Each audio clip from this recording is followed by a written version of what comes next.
So this video is sponsored, although I kind of wonder whether or not I should have maybe saved the sponsor of this video for another one. Today's video is sponsored by Goat Guns. For those of you unfamiliar with Goat Guns, they make extremely realistic, machined metal toy guns that are made to look like replicas of the real thing.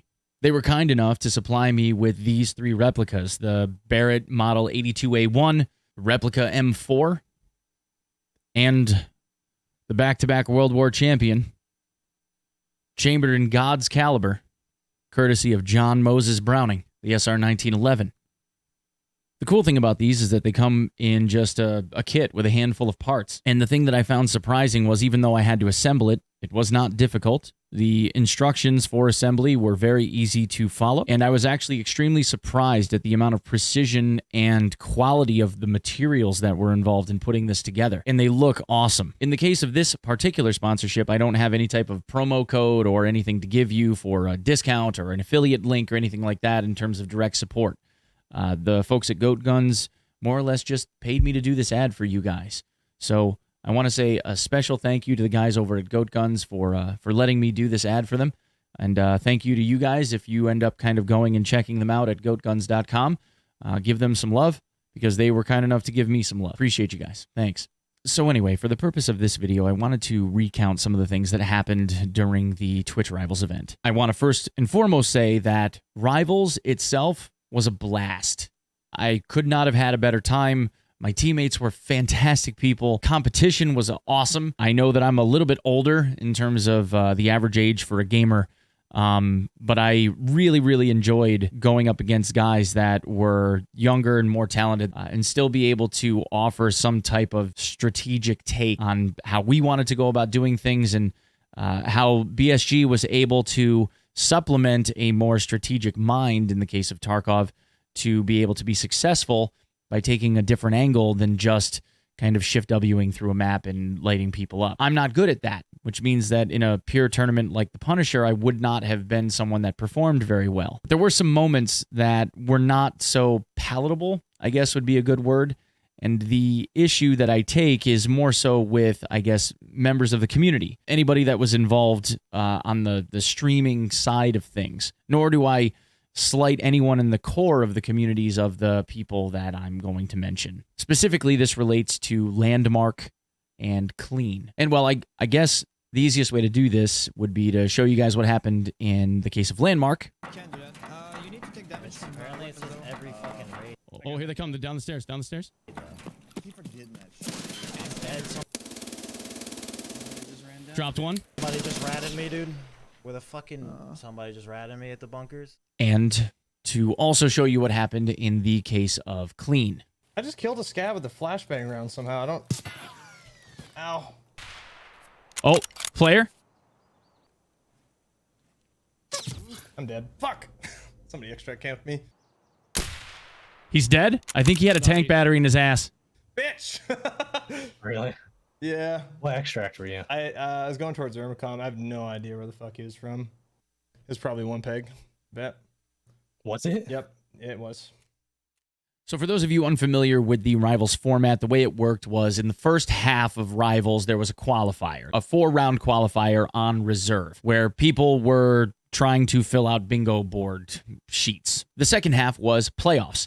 People that had done well in the qualifier, the top 16 teams of the 24 participants, were able to then play in a loser's bracket final, where there were several rounds that went through several maps, and winners and losers brackets ultimately ended up in a final that did a round robin around all the different maps. Now, there were a couple of different goals, one of which in the playoffs was to try to collect these tank batteries. There were 3 tank batteries scattered around each map, and the idea was to try and collect a tank battery or 2 or whatever and extract with them. If you did, you got some really hefty bonus points.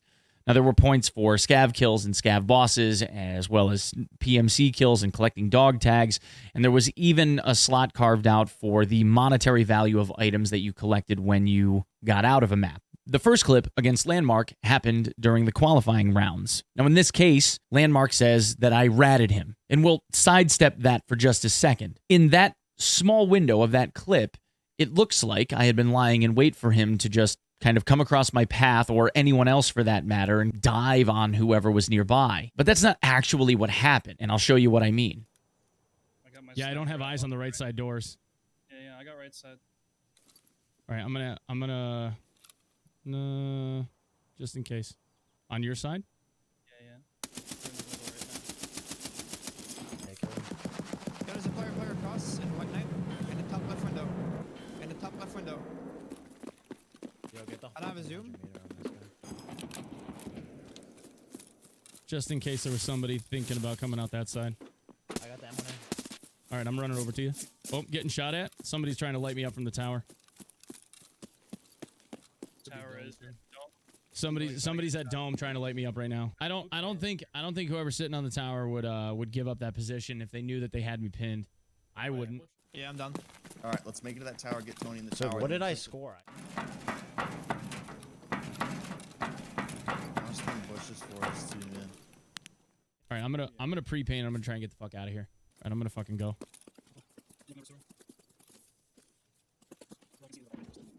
All right, I'm way out in the corner. I don't know if he's gonna be able to pop me or not. Are you in the I'm in the tower? field. I'm in the field in front of it. In the tower. In the green tower in the corner? Yeah. Right in front of me? Yeah. Behind you. Oh shit, there is. That's what I heard. Just ran down. Dropped one. Nice. I only saw one. Good shit. He's dead. Somebody just ratted me, dude. With a fucking somebody just ratted me at the bunkers. Oh my god, how did they get over there? And the second clip, the one against Clean, this was during the playoffs. Again, remember, I mentioned having to take out a couple of tank batteries if you could. Now, in this case, my teammate Bams had a tank battery, and we had been kind of playing around the outside edge of the map the entire time, with the idea being that if we could get our hands on a tank battery or two, maybe get a couple of scav kills, the guys inside would be busy killing each other, and it would give us an opportunity to be able to, I guess, collect some points, maybe even get some halfway decent loot on the way out. Not to mention the fact that most of us were broke because we blew the majority of our load in the first rounds trying to get bingo squares, and while that paid off, it left us kind of struggling for cash on the second half. Probably not the best strategy. But as I was trying to lead my partner Bams out of the map and keep a lookout for things that happened up in front, this happened. We gotta keep an eye out for scavs now, though, in the road and shit. That's the only thing. A scav could mess me up. Although you got 7N, you can just pop him in the thorax. Yeah, we can do something. Oh, I got a drill. Just watch out for that freaking awning. Like you said, somebody could be OG shooter boarding, you know? Yep. Once we turn the corner. Yeah. Hold.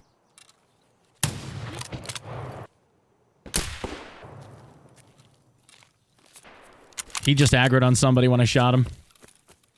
I just clapped that scav and he aggroed on someone. This guy's running towards Like the moment that it happened. Okay. where the fuck that weird store's called. I just killed a scav with a flashbang round somehow. I don't. So maybe we want to hold a little bit.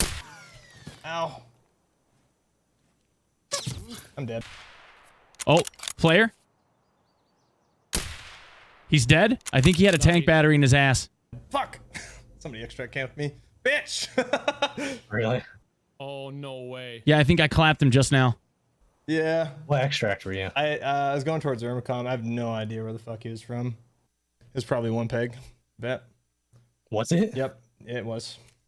He says, I just got extract camped, which, again, sidestepping the accusation, ended up not being the case. There's a point that I want to make to this, and then there's even, I guess, a larger one. The first point has to do with perception. Obviously, Clean is a much more famous streamer than I am, as is Landmark. Landmark, at the time that I shot him, I think had some 10 or 15,000 viewers in his chat, and Clean had easily 5,000 or 6,000 at the same time. And in both of these cases, they assumed that I was either extract camping or ratting, which clearly, by what is going on and the context involved in this, you could see that that was neither case. To be fair, it would have been really cool if all of that stuff was coordinated. The reality is that it was just coincidental. Maybe jumping the gun and assuming that somebody is playing in a disreputable way isn't necessarily always the case. The second point that I want to raise here is probably more of a question to the community because it's something that I genuinely don't understand. In the case of myself, this is always something that I've been able to weather. I mean, I was a touring musician when I was in my early 20s and would get shit on from critics all over the place, and eventually you just develop this thick skin and it doesn't bother you anymore. But there is an air of like superiority or something associated with certain gameplay styles. And I don't know if this is something that developed from just seeing purely entertaining, fast-paced gameplay, and that's the thing that gets you going or makes you smile or is the thing that you prefer to watch because it's fun to see. And that slowly evolved into like, this is the superior method by which everyone should play, and the only people that are any good are the ones that play like hyper fast. If it's just like a misconception thing. At its core, I think the idea behind the development of the game is that people are supposed to worry about whether or not there's somebody waiting around every corner. It's supposed to have this feeling of scarcity. Disengage rather than engage. Work quietly instead of loudly. I would argue that the intention of the devs is to have something slower paced, where there are consequences, where the ultimate idea is that you're punished for running by certain points that would have been making you a target of opportunity if you're the guy Shift W running all over the place. The problem with this, of course, is that if it's going to be that way, then people get bored easily. You know, resident sleeper emotes start flying all over the Twitch chat. I guess at the end of it all, the thing that I think about the most are other people. See, because like I know how I can handle certain situations like that, but I also know that I'm not the only person having to weather those situations. In my case, like I said, I can deal with that.